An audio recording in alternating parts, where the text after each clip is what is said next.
आपको आवाज आ रही है रामलखन जी? चलिए हम संपर्क करने की कोशिश करेंगे रामलखन जी से। फिलहाल हम सीधा रुख कर रहे हैं आर.के. महाले जी का। आर.के. महाले जी, जो बात कह रहे हैं तमाम लोग, उसमें सच्चाई कहीं ना कहीं तो है, क्योंकि डॉक्टर अंबेडकर ने भी एक जाति विहीन समाज का सपना देखा था।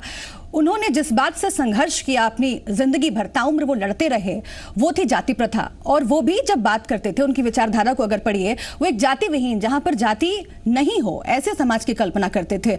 आज आप जब देखें तमाम राजनीतिक दल जब बात करते हैं इस चीज की, तो कोई दलित की बात कर रहा है, कोई महादलित की बात कर रहा है, कोई पिछड़ों की बात कर रहा है, तो वो विचारधारा रह कहां गई है? आज भी जब बात आप सुन रहे हैं लोगों की और राजनेताओं की, उससे क्या समझ में आ रहा है?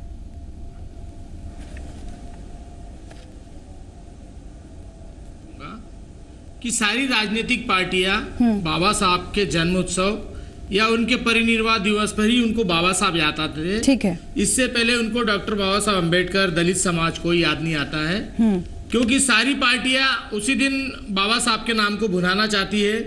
मेरा सारी पार्टियों से कहना है, अगर वास्तव में आप बाबा साहब के फॉलोअर और बाबा साहब के विचारों को इस देश में फैलाना चाहते और मानव जाति का कल्याण करना चाहते हैं, तो उनके द्वारा बताए गए मार्ग, उनके द्वारा बताए गए रास्ते, उनके द्वारा कही गई बातें पूरी पार्टियां इस देश के अंदर लागू करे और जमीनी स्तर पर वो कार्य हो रहा है या नहीं हो रहा है, उसकी मॉनिटरिंग लगातार करते रहे। तो ये सारी पार्टियां, चाहे BJP, Congress, BSP, Samajwadi party, तो इनकी मंशा समझ में आती है कि ये बाबा साहब को सच्चे मन से याद कर रहे हैं। अन्यथा इनका बाबा साहब का जन्म दिवस और परिनिर्वाण पे याद करना एक राजनीतिक स्टंट है।